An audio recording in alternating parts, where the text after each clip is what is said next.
অনেকে ভাববেন যে আমি কিছুদিন হয়েছে বাড়ি থেকে গেছি, আবার এখন কেন বাড়িতে আসলাম। কারণ হলো আমার একটা ভাগ্নির বিয়ে, তারপরে আমার আরেকটা আত্মীয়র বিয়ে। ভাগ্নির বিয়ে হইলো কালকে বৃহস্পতিবার, আজকে হলো বুধবার, আজকে গায়ে হলুদ, কালকে বিয়ে। তারপরে আরেকটা আছে বৃহস্পতিবারে গায়ে হলুদ, শুক্রবারে বিয়ে।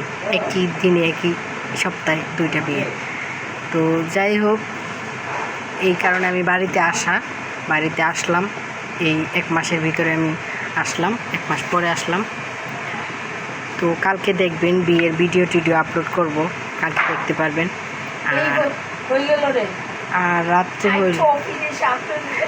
হলো আজকে রাত্রে হলো গায়ে হলুদ। তো এতটা অনুষ্ঠান করব না, কারণ হলো ছেলে হুজুর আলেম, তার কারণে এত গান বাজনা করব না। তো যেভাবেই করুক না কেন, আমি ভিডিও যদি করতে পারি, মেয়েও হুজুর টাইপের মাদ্রাসায় লেখাপড়া করছে, তার জন্য ওনারা এত গান বাজনা করবে না।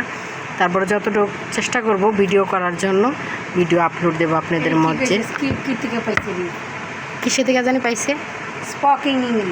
স্পোকিং ইংলিশের থেকে পাইছে। এখানে সব কিছু অ্যাড্রেস দেওয়া আছে, যাই হোক এগুলো দেখার দরকার নেই আপনাদের।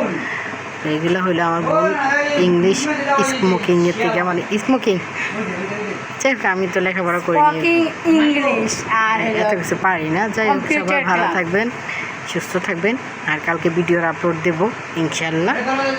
আর যদি রোদ থাকে, গরম থাকে, বৃষ্টি থাকে, যদি গরম থাকে তাও আমি ভিডিও আপলোড করতে পারবো, কিন্তু বৃষ্টি যদি থাকে সেই ক্ষেত্রেতে আমি আপলোড করতে পারবো না, কারণ বৃষ্টি থাকলে আমি যাবোই না, ঘর থেকে বের হবো না। তো ভালো থাকবেন, সুস্থ থাকবেন, সবাই দোয়া করবেন।